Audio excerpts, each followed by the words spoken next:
necessarily tribal or regional. I have said that.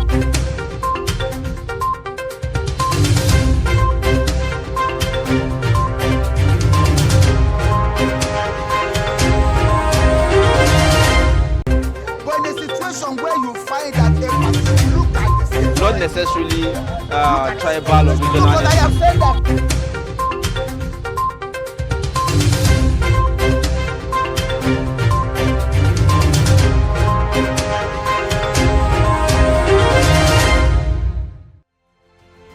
Get latest updates on current topical issues and breaking news by downloading the Trust TV mobile app on your Android devices. Go online, click Google Play Store, search Trust TV, install the app, and get doses of unfiltered information on happenings all over the world in your pocket. Trust TV, documenting the Nigerian story. All right, now we'll be taking a look at the stories that made the headlines on our papers today, and we'll begin with Daily Trust newspaper. There you have it, as always, coming through. The lead story on the Daily Trust newspaper, you see the new branding. Terrorists kill dozens in Zamfara villages. So it's no longer bandits, following the gazetting by the federal government and tagging of the bandits as terrorists. So we no longer recognize them as bandits, but terrorists. So terrorists kill dozens in Zamfara villages. The writer says attackers using locals as human shield. Turji, others moving to new abodes. Also there, you'd see the pictorial showing you the former President Goodluck Jonathan yesterday visiting President Muhammadu Buhari alongside other delegates from the ECOWAS, the AU, regarding the dialogue about Mali crisis. And then beside that, you see Taraba youths chase away strangers. You also see Magodo, 38-year-old land tussle beyond Sanwo-Olu, police encounter. So that's that. Other stories there, 19 killed in Kano road crash. Quite a tragic one. And then below the pictorial, 2023, anxiety in APC as Jonathan meets Buhari twice in 7 days. You'd find also the writers, it's conspiracy to make ex-president consensus candidate, Tinubu's group. Aggrieved members threaten showdown over plots to shift convention. Real reason president didn't disclose his candidate, Osinbajo promoters. So this conversation about the former president hobnobbing to be put as the candidate in the APC is becoming louder and louder every day. Other stories on the front page at the very top, you see opposition can sack APC if we don't agree on convention. That's Buhari. COVID-19 kills 27 Nigerians in 5 days. And then you see also on page 17, private sector kicks over 10 naira per litre excise duty on non-alcoholic beverages. These are the major stories on the Daily Trust this morning. Okay, let's take a look at other stories on the Punch newspaper this morning. The lead story there, Super Tucano deployment. NAF plans bandit bombardment, allays fears over civilian casualties, US warns federal government. We see bandits here. Well, some would say to take quite a while for people to actually adjust. Now, the riders there, military to target forests, bandit camps, not civilian areas. Usage must conform with international norms, US tells federal government. And you see a pictorial there that shows the demolition of some structures under high-tension pylons along Akilo Road, Ogba, by the Lagos State government on Thursday. And other stories there on page 23, federal government spent $1.68 billion on food import in 9 months. This is according to the CBN.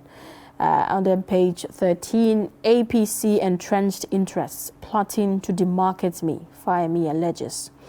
PDP will take over if APC leaders fail on convention. That's according to President Buhari. And federal government will merge agencies, won't sack workers, says finance minister. Now, this will be a topic for discussion later, and you get to hear some perspectives on that issue. Now, on page 12, you'd see on uniformed persons causing tension in Olubadan succession, Balogun is next. That's according to Ladoja. Lagos community decries cemetery invasion by suspected ritualists, robbers. That's quite tragic. But you find the details of that story on page 4 and page 5 of the Punch newspaper. Responses to my presidential bid overwhelmingly encouraging. That's according to Anyi. These are some of the major stories on the Punch newspaper this morning. All right. Take a look at the Blueprint newspaper this morning. A number of stories. The lead story, for instance, says, joining APC won't save corrupt politicians from trial. That's according to the president. It has quite a number of riders. Let's put our house in order to stave off PDP's 2015 woes. He insists he won't be a kingmaker in 2023. Says long working hours telling on him, I expect Nigerians to give me pat on the back. Warns governors against imposing candidates. That's all of that on page 6 of the Blueprint newspaper. At the very top, you see police arrest man, accomplish faking self-kidnap in Gombe. UTME, direct entry forms not yet on sale. That's according to JAM. EFCC rescues 2,220 convictions in 2021. Our confidence in new Gaya Emir unshakable. Bello Gaya Goba. Don't be distracted by political traducers. Monarchs tell Oyetola. And then below the big picture, federal government plans agencies merger, assures workers won't be disengaged. And then you see at the bottom there, 60 killed as bandits, aka terrorists, burned down 5 Zamfara communities. And then you see also IFC Malls, $3 million investment in Nigeria tech startups. Ayade, PDP, Bika, over 100 billion naira embezzlement allegation. So these are the stories on the front page of Blueprint this morning. Okay, let's take a look at what's happening on the Nation newspaper. The lead story there, Buhari to APC, intra-party rift invitation to PDP victory. The red is there. Delayed convention risky, says president. No cover for corrupt politicians in the APC. And other stories, no plan to sack workers, says federal government. Minister recants. Defense headquarters to politicians. Don't wear military camouflage to campaign rallies. You'd also find other stories there that states Oyetola to run for second term. Ladoja backs Balogun as Olubadan designate. And you'd also see 2 million Nigerians get 10 billion monthly stipends. Shell eyes $3 billion from sales of assets. These are some of the stories on The Nation. All right. Let's take a look at the next paper, talking about this day, The Guardian rather, this morning. Okay. I seem to have a bit of... All right. On The Guardian this morning, you have the first story there at the top, above the big picture, says, I have given my best to Nigeria, says Buhari. You would find details of that on page 2. And then the lead story talks about 10 years after Occupy Nigeria, Buhari battles fuel subsidy. It has the riders, FG plans subsidy for transport workers, Osinbajo to meet NLC on palliatives, says finance minister. Expensive lifestyle of government doesn't support subsidy removal. Then you have Afenifere, UPU, YCE, ACF, others decry planned removal, say it's a move to kill the masses. And then Well, quite a number of stories there at the bottom. Ladoja acknowledges Balogun as next Olubadan. You'll also see gunmen abduct 6 ex-SSG's children, escort driver in Taraba. You have also 19 die, 26 injured in Kano auto crash, and then gunmen invade Imo police station, destroy offices. These are the stories that we're looking at on The Guardian this morning. Right, in the studio we have the editor of 21st Century Chronicle, Nuruddin Abdallah, to give us perspectives on some of the stories that made headlines this morning. Welcome to the studio. Thank you. Good morning. All right. Let's begin with the Daily Trust newspaper. Now, the story that actually caught my attention and is quite controversial is about the one stating 2023 anxiety in APC as Jonathan meets Buhari twice in 7 days. Now, there are speculations that they're trying to pick Jonathan, you know, for the candidacy of the APC. Yes, and I think based on the story, I see that there are two camps. The one leading the bunch of other politicians complaining about the visit. But from a non-political perspective, I think the Osibanjo, the Asiwaju, Tinubu camps, they should go to sleep for now. They shouldn't forget that President Jonathan, or rather the former president, you know, is the special envoy of Nigeria to Mali. And, you know, that Mali issue is still ongoing. And from time to time, he comes to the presidential villa to brief the president over that matter. Even though there are insinuations in some quarters that the APC polybro, you know, now there should be powers to the shift, who shall we hand over to. So the speculation is that they should pick Jonathan. And Jonathan has only 4 years. You know, he won't do 8 years because they are afraid that if Tinubu is handed over to, if power is handed over to Tinubu or Osibanjo, those guys will be there for 8 years, you understand? But Jonathan has only 4 years to complete. And maybe from his antecedents, they believe that is somebody that you can, he's a gentleman. Maybe they will have an agreement, do 4 years. After that, he will not come back to us. Because, you know, these people have been here now for 8 years, and they believe that they can control all the levers of political power, which is impossible, based from experience. You understand? So that is it. And the same political blocs in the north did the same thing to Obasanjo when Nigeria returned to democracy after Abacha's death. The military then, particularly Abdul Salami, the IBBs, you know, look at it now. There was June 12, there was just agitations about how can we settle the matter. And that was why Obasanjo, who was serving a lifetime in prison, you know, was dusted up, brought out, granted amnesty, they paid his debts, they bankrolled his campaign, and they put him there to serve for only 4 years. But don't forget that Nigerian presidency is not a small matter. The moment, no matter how naive somebody is, if you put him there, he's there for 4 years. It's not an easy thing. But Obasanjo continued, or rather, he revolted against the powers that put him there.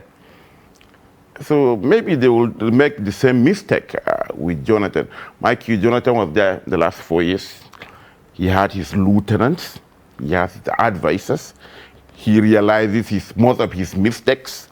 Now by the time he returns, the same advisors will come back. He will try as much as possible not to repeat the mistake he made from one era in the 6 years he served as president and what have you. And that tells you even that the fact that these two groups and many others are complaining, it shows you the likely implosion in the ruling APC. The president spoke day before yesterday. There are so many camps. Their problem now is not the PDP. The problem now is the many camps within the ruling party. Mark you, the President Buhari won't be on the ballot by 2023. And now the man at the center says that, look, I'm not going to be a kingmaker in 2023, coming from the interviews that we've heard him granted, some TV channels. He has insisted that, look, I'm not even going to disclose, my successor. I'm not even interested. That's what he said, from those interviews. What's the implication of that, on the politics of the party in this 2022 going forward? Those who know Buhari know that this is going to happen. I don't see President Buhari going from state to state campaigning for his successor, whoever the APC picks. No, he won't be like Obasanjo. From his antecedent, that's how he works. I mean, age, his health challenges and what have you. And again, he will try as much as possible to immune himself from the crisis that will unfold. Is it the ministers? Is it the Buhari boys, the AMPP, CPC group in the APC? Or is it the Buni group? Or is it the El-Rufai group? Is it the Bola Tinubu group? Is it the Osibanjo group? Or is it the general group, the dark horse? People are talking about former President Jonathan. People are talking about the president of the African Development Bank, Additional. There are so many dark horses. Look at Additional's people are equally working. Saying that, okay, let's bring a technocrat. Somebody who can move with all the camps. You understand? A non-politician for And it looks like the predictions of political watchers, is coming to reality now about the fact that APC, the way the APC came together, back in 2015 and, put forward the president who now emerged as president, and that they are saying that, look, once the president gives way, the party is likely going to collapse. Definitely, because look at the confusion now. In the villa, we have the Buhari groups. You're talking about the Malamis, the Adamu Adamu, the Sadia, Mohammed, and co, who believe that they have been with the president right from the TBO days, down to APP, AMPP, CPC, and now APC. And, they align with the so-called cabal, the Buhari's original constituency, the Mamman Daura's, the so-called Kaduna Mafia group, which is now being headed by Mala Mamman Daura. Carrier, it's normal. Then you're talking about the El-Rufais. You remember, after the interview, you remember what Fahimi said. There's El-Rufai, Fahimi angle. There is Tinubu angle. Not forgetting the vice president. The vice president is campaign machinery is in full throttle, because he was lame, but they say no. This is politics, Mr. Vice President. You shouldn't stop behaving like a pastor. So that is it. So all these things will come into play. And the governors, minus even the Buni, are saying no. We should be the right people to produce who will succeed President Buhari. So this confusion, and there will be alignment and realignment. There will be implosion, definitely. That is it.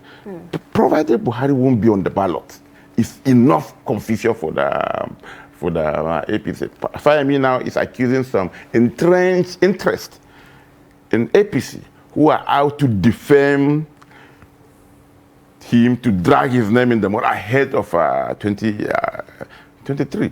So, all these things. Now, we're also seeing, aggrieved members worried about the shifting of the convention date. They're thinking maybe there's a fishy move going on. Yes, unlike the PDP, maybe they have been there for long. So, despite their problems, remember, this is not the first time that they have problems about the secondaries issue. You remember before the secondaries emerged, the Mokaripi, Modu Sharif crisis that almost rocked the party. But, they have their way of solving their own problems, unlike the APC.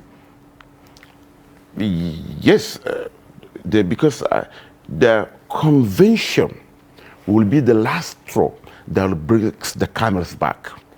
That is why the anxiety over to hold the convention or not.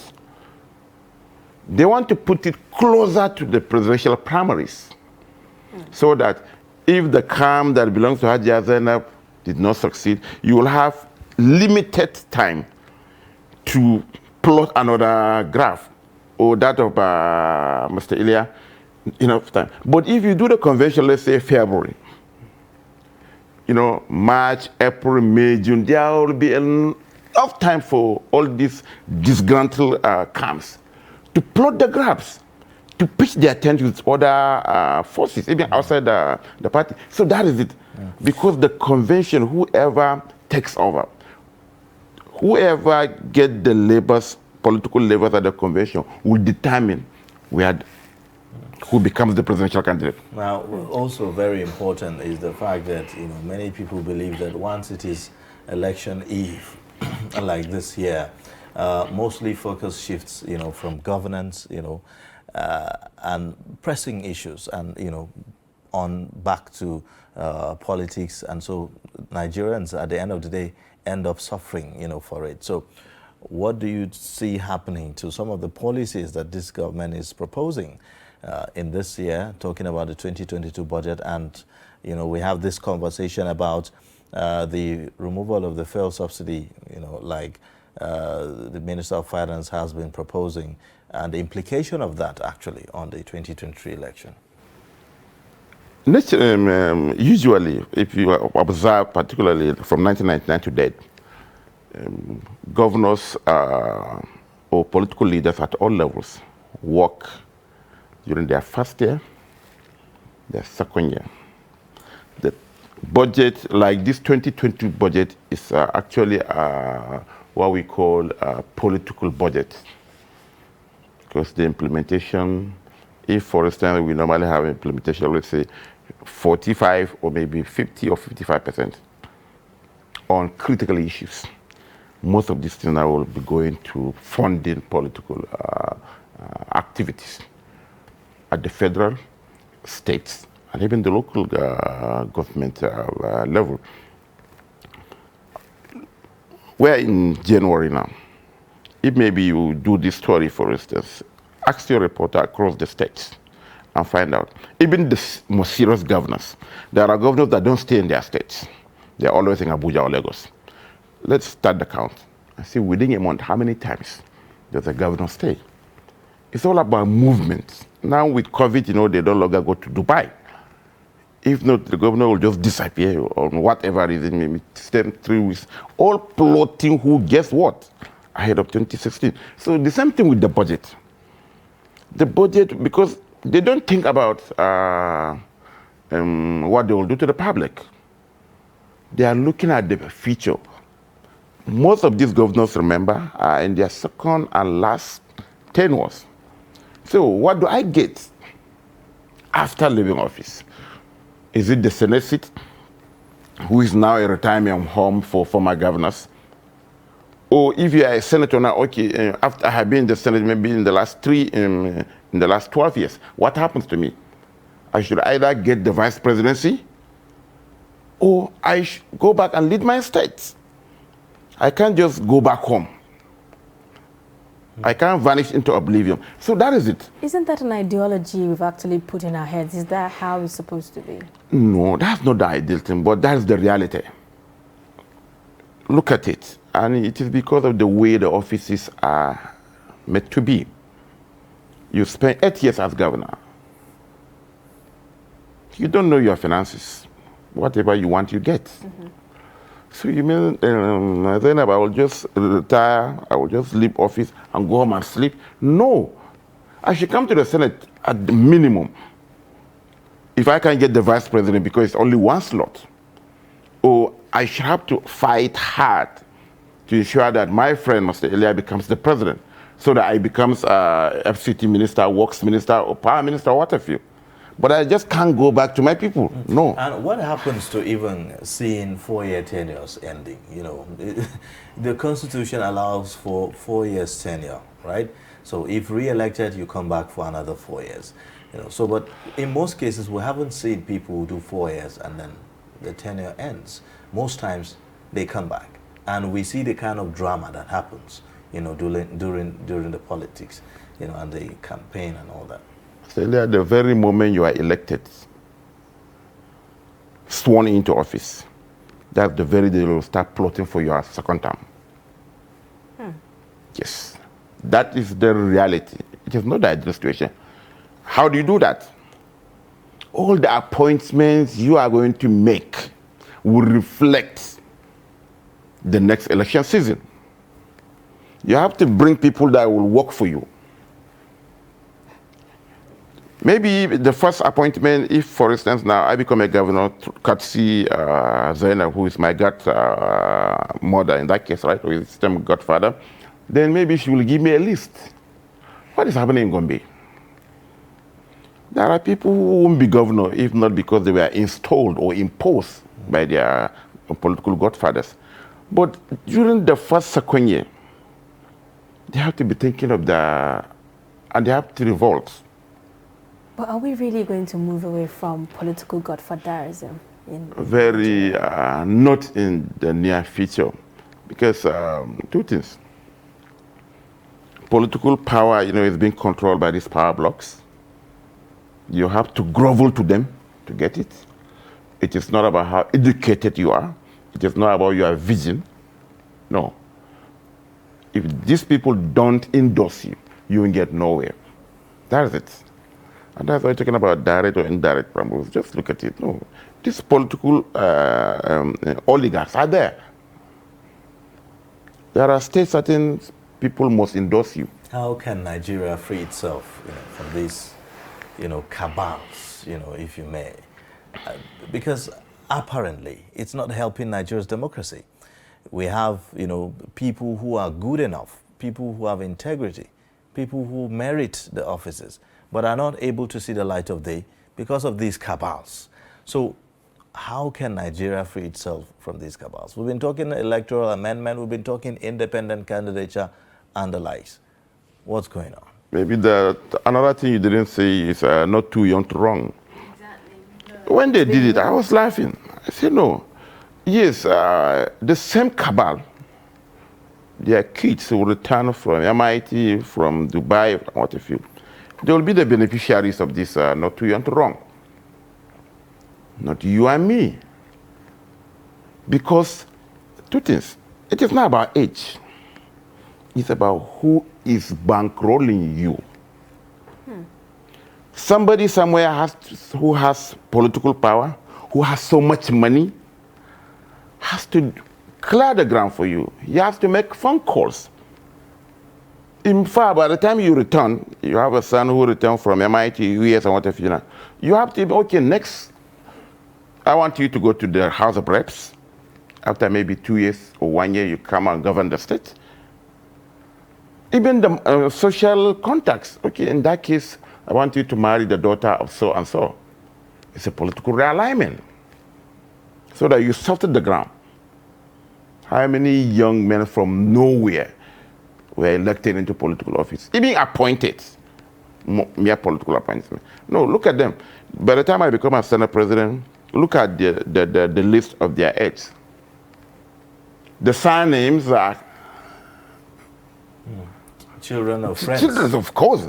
There are so many children of governors who are special advisors, special assistants to Senate president, to deputies. Even in the villa, they are familiar names. The surnames are familiar. It's the same family. But unfortunately, the electorate, up till tomorrow, unfortunately, they are still fighting, killing, even destroying their own property because of these people. Go to Kano. The Ganduje Konkoso field. Sometimes it takes violent dimensions. Now, because of some political realities, these people are now consulting, saying that they are going to reconcile. So I've been at loggerhead with you. We are even not speaking terms. I know a family that are Konkosia fanatics and some are Gandujia. They are not even speaking terms. But now their godfathers are coming together. So what becomes of me and you? So does this really mean that there will never be a day when somebody who is a nobody, particularly a young person, from the grassroots will see the light of day in the political space? Not, like I said, not in the near future, because even if it's nobody from the grassroots with no money out of you, but he has the competence, a political godfather has to pick him up. Yes, that's the reality. And he has to do the biddings of that political godfather. Talk to most of these governors. If you veer off from what they put it there for you, you are in trouble. Your second term will not be guaranteed. And people will be telling you, Mr. Ilia, what is the problem? Being a governor is not a joke. What will the people do? Yeah, you can do certain things for people, but follow him. If you disagree with him, the ship will capsize and you'll be thrown out. So that is why, go to Gombe, go to Kano, go to, people that won't be governors were imposed on the people. Others were banned. The Godfather imposed certain things and they turn against them. And they will make the state very ungovernable. But the public, general public, I think going forward, we should realize that the politicians, irrespective of the party they claim to belong to, the faith they claim to profess, the region where they come from, the languages, they are one and the same. They meet, they dine together, they wine together. And look at even the marriages, they cross in Kano, Our governor's daughter was married to another person, which we believe. It's all 2023. She is now a special assistant to Speaker of the House of Reps. The same lady. And so many other things. So the young people of Nigeria have to realize that the political class, whether they are PDP, APC, ABGA, or what have you, whether they are Northerners, Southerners, whether they are Muslim, Christians, or even animists, they are one and the same. They have only one ideology. They have only one motive: dominating the political scene, as well as appropriating the resources, the scarce resources, to themselves. So when we realize that, dying for them, who risks for them? The same young men whose parents have been impoverished, who are not given quality of education, are the same that are being used as thugs. Do you see a governor's son leading an army of thugs during election? No. They don't vote. The time when it is particularly 2023, it will be extremely volatile. They will send them abroad. They only watch through TV, Twitter, and what have you. They don't follow their parents to campaign rallies, no. It is the same children of the poor who are what they are today because of the misgovernance, because of the artificial poverty imposed on them, that are being used as thugs. Go to Kano now. Anything Konkoso Ganduja, as if it's a judgment day. But now the two people are in speaking terms now, trying to come together. What becomes of them? Go to social media and see how these people are on Konkoso, Ganduja, whatever. And the worst part of it is, even the educated ones, if you look at our social media space, even people educated. I was telling somebody, at least I'm educated. So I shouldn't be a political talk of any politician. I can still work and get whatever I get because I'm educated. I don't need to align. I don't need to be because there are two types of talks: cyber talks and the real talks. The soldiers, the ground troops. The ground troops. Even the educated ones are cyber talks, saying all manner of things. 2015, I remember. Now the same people are with Buhari now. There are people, because of President Buhari at that time, they block us even on social media. And what if you? But I say no. The issue is simple. I'm not saying I am for Ilia. No. What Ilia stands for is what I am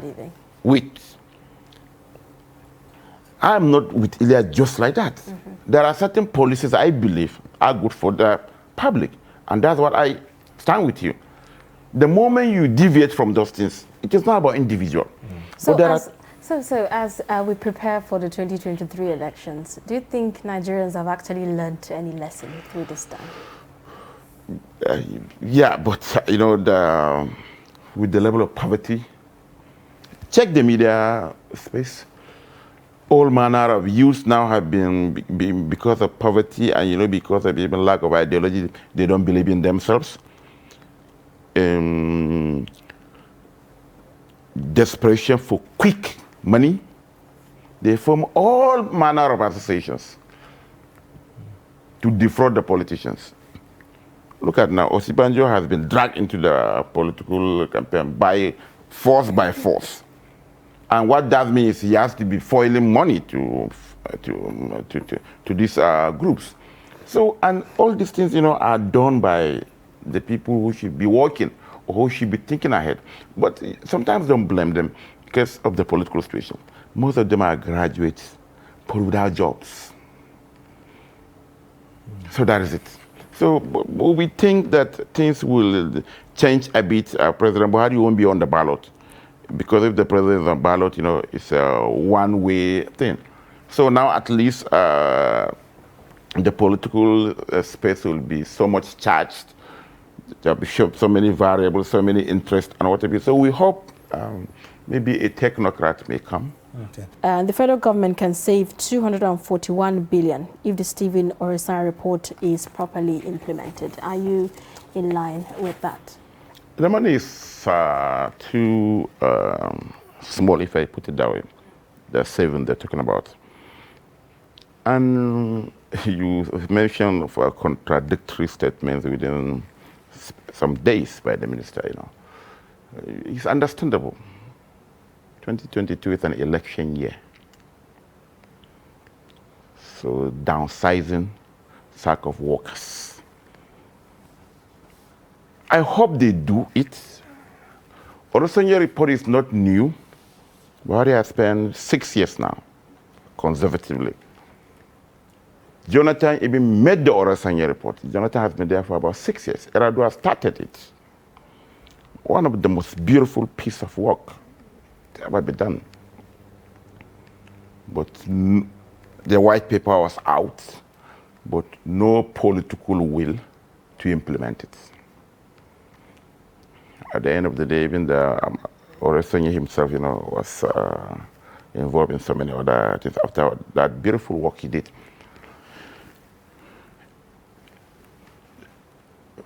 Why politicians are finding it difficult to implement the Oresanya report is clear, because the economy, we are running a heavily tilted, the economy is tilted to political offices. This is, you can see that by the proliferation of federal agencies. Not because of the mandate, their mandate, or what they are out to do. No, simply because to employ people. I am a minister, you are a senator, you are a director, you are a PAMSEC, and what have you. So you need to create more agencies so that you bring the people, or your people from the village to fill them up. Nothing else.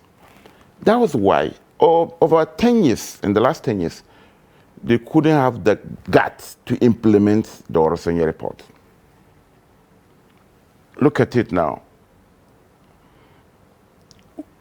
If we have a problem, instead of addressing the problem headlong, we have a problem of insecurity, maintenance of law and order, which is the primary role of the police. And they have another arm, financial crimes and what have you. Is it the D department that was based in Alagbon at that time? It was the arm that deals with financial crimes. When Obasanjo came, he created EFCC and removed that financial crime aspect and handed it over to EFCC.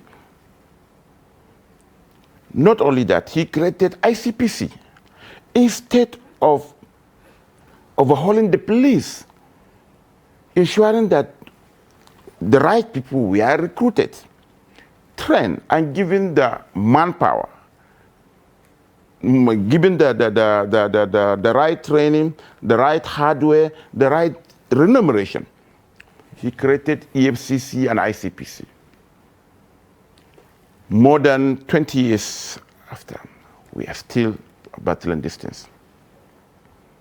The same thing when the police cannot police our critical infrastructures, destruction of pipelines, you remember?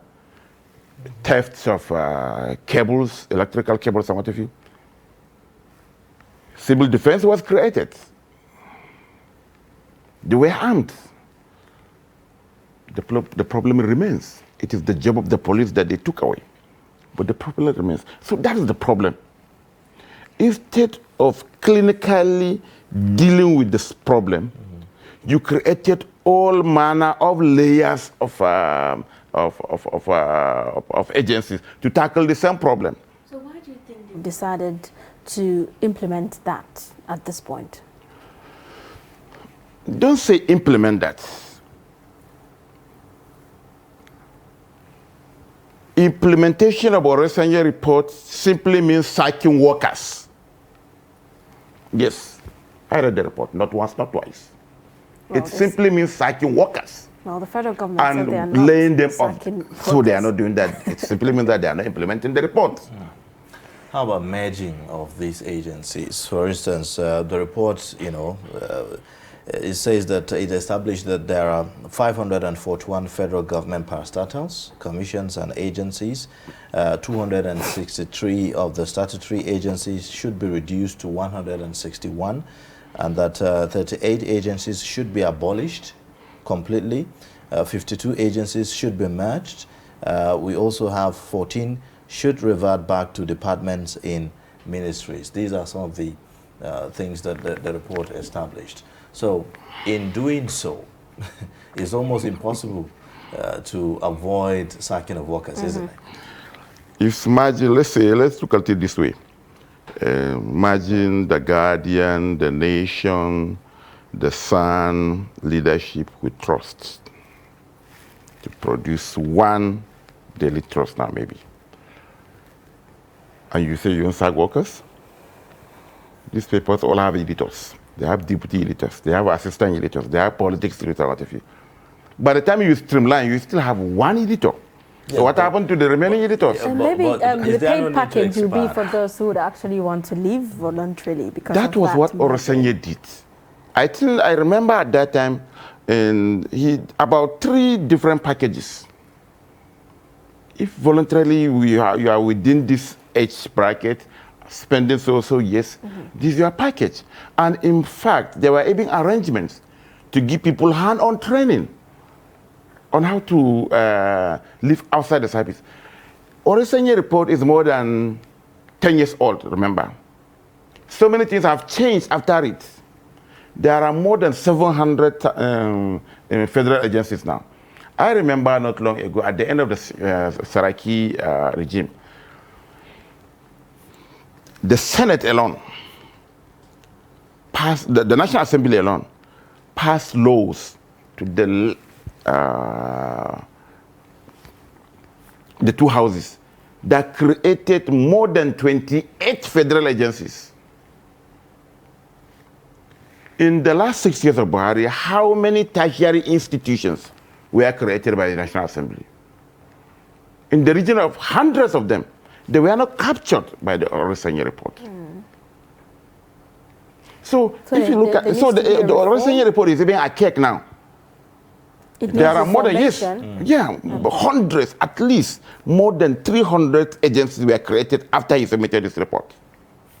Just look at this Senate, this National Assembly from 2019 to date. How many universities, colleges of education, polytechnics, federal medical agencies, and what have they created? So the number is issue of huge. implementation, there's probably needs to start reviewing, Exactly. updating, that report. The report needs to be updated. And when I mentioned of election year, a government that wants to remain in power trying to implement Orosenye report. And that's why the Hajia was confused. Yes, because Orosenye reports means more workers will be sacked. Come to think of it, let's say in this organization, you have, let's say, 3 or 5 vehicles with drivers, you understand, utility vehicles. And you have 20 drivers. How does that happen? Yes, I have somebody who comes from the village, he's doing nothing, and he has been on my neck. Tell Komala Elia, please, he can drive. You employ him. That is it. It's almost as if each time there's a conversation about unemployment, the government thinks about, let's create more agencies to employ people. That is it. Simple, that is it. Because we go elsewhere. Go to North America, go to Europe. Private organizations do the employment. How many people are even in government? You make the money in your private, and you come to, you seek political power. But the reverse is the case. That is why presently there is no senatorial district. We have 109 that has no new federal agency, federal tertiary institution. They call it medical colleges. They call it agri colleges. They call it women universities. They call it children's universities. It's a competition. Well, the same thing with the House of Reps. Truly. Well, we have to end the discussion here. Thank you so much for coming on the program. Thank you very much.